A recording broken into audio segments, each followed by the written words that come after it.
I've developed this PowerPoint to introduce several different things to beginning photographers. All of these are going to be taken up in more depth and more detail as we go through the class. But this is kind of like the long view and the overview of what we're going to be doing. In EMCC, photography is offered as an art elective, and we're going to talk about photography in certain aspects, but primarily in the sphere of art. And I like to start with this expression. I call these quotes from the masters. This was done by a friend of Ansel Adams. A lot of you know Ansel Adams as a famous black and white United States photographer.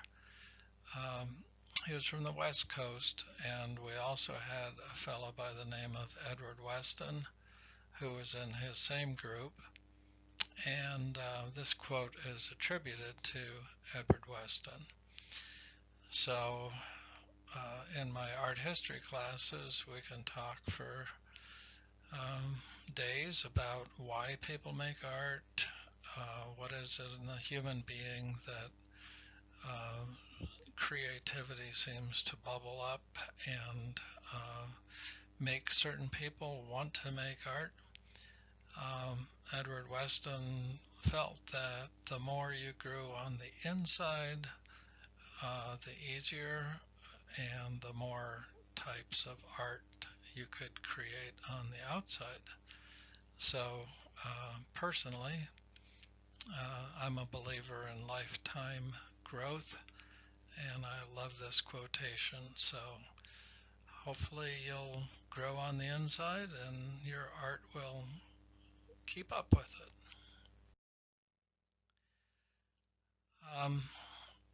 My experience with language has been kind of rough. I took some Spanish a couple different times in my life, and sure, I can speak a word or two and I can read a sign or two, but it was hard for me to learn a foreign language.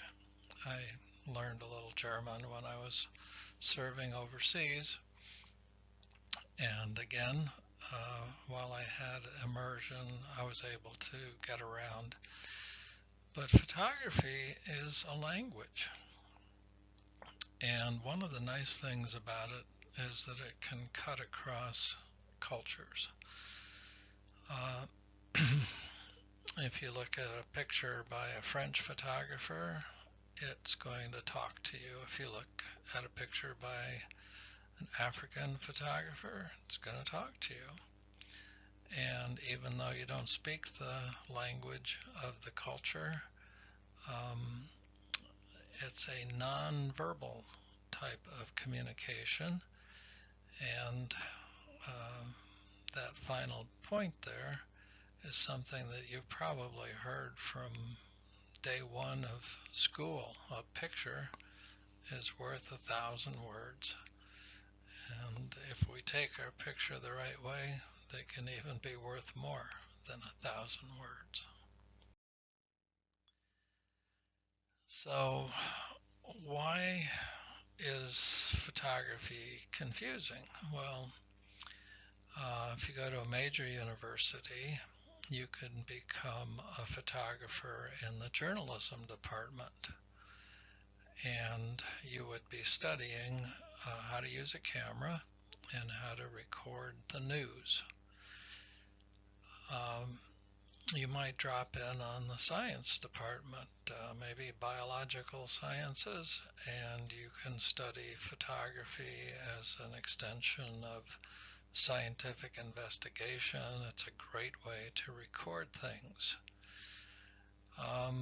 You walk into the world of business and maybe in marketing, and all of a sudden You go into a studio and there's products that are being photographed. There's art directors that are buzzing around and telling the photographer what's good and what's not so good.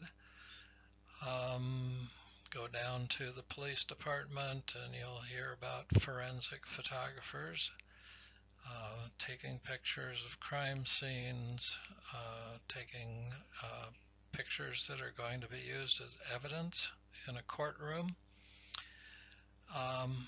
So I don't even think we've touched on all of these different spheres of photography. But when you walk out into the public and you're approaching people and getting into conversations, and you say that you're studying photography, and they say, oh, may I see your work? It depends an awful lot on where they're coming from as to how they judge your work. So I'm just going to put a note of caution up there right away that there are many critics, there are many people who have a feeling that they have the right answer and they know what a good photograph is and what it isn't. And my caution to you guys is, well, in their background, their field, definitely they're going to be experts, but it's not right to generalize, and if you're not in their field, I would take their criticism with a grain of salt. So since we are an ART 142 class, we'll be talking about art photography here. And this gets interesting. Photographs can grab attention.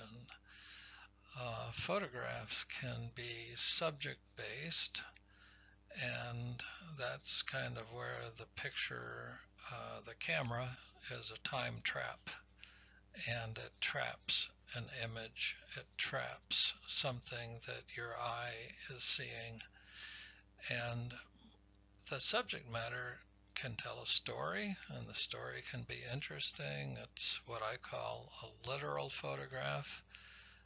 There's nothing the matter with a good subject-based literal photograph, especially when it does tell a story.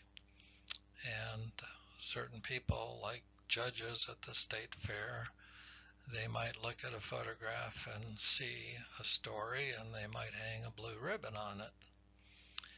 However, there's a second type of art photography, and we call it formal, not because it's formal in the aspect of dressing up and having a white tie and a tuxedo. It's formal because it follows rules and guidelines that have been time tested over hundreds and hundreds of years, what we call good composition.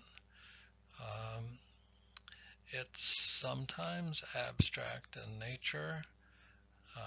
You'll find it to be a challenging way to do photography, but in this class we're going to be doing both kinds of photography, and it's pretty important for you to kind of keep your mind open and learn as much as you can about both types of photography. There are lots of little sound bites. Again, this would be a quotation from a master, but the master in this case has to do with a design school that was very, very important during the 1920s and the 1930s, and it was called the Bauhaus. And instructors in the Bauhaus did such a darn good job of teaching people that many of the things that they promoted or emphasized have filtered their way down through the years. Even though this was 100 years ago, they've still have quite a bit of currency in today's teaching. So one thing that you might hear is that your photographs should do the most that they can possibly do with the least image. We sometimes talk about photographs that have busy backgrounds, and you might have a story being told in the foreground, which is a really good story, but when people look at your picture, they'll be distracted by things that are happening that you don't intend for the people to really look at. So this is a guideline. It doesn't always hold true, but sometimes we like to preach simple pictures are best. So when you're composing your picture, try and get everything you need in the picture, but nothing more.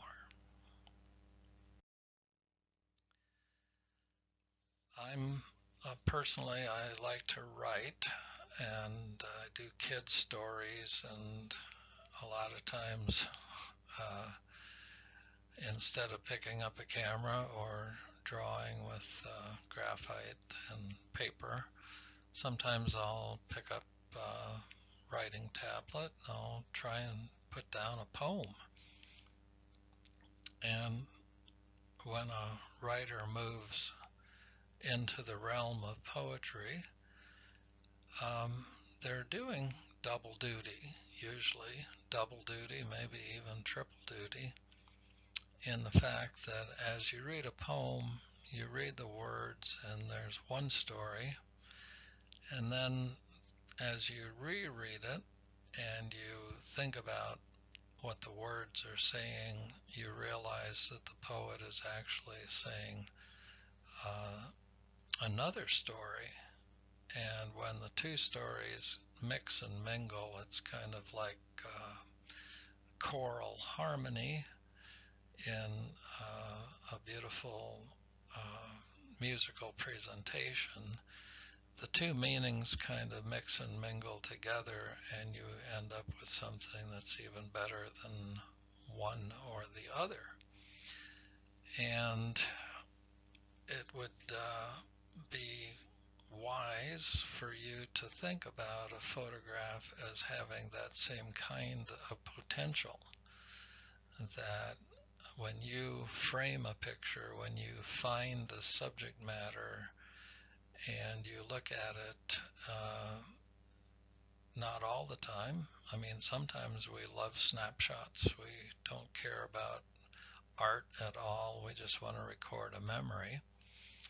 But when we're in the art photography sphere and we're thinking about submitting pictures to art shows or publications, when you find a subject matter and you frame it with your eye, then stop and think about it and say to yourself, if I add a little bit more, or if I take out a little bit more, will the photograph have a metaphorical meaning?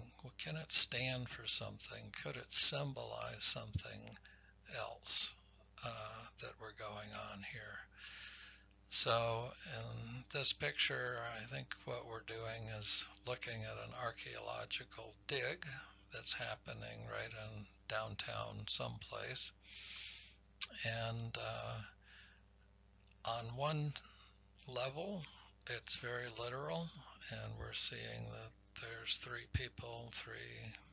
folks that are digging through the rubble and filtering and sorting and trying to get some ancient artifacts.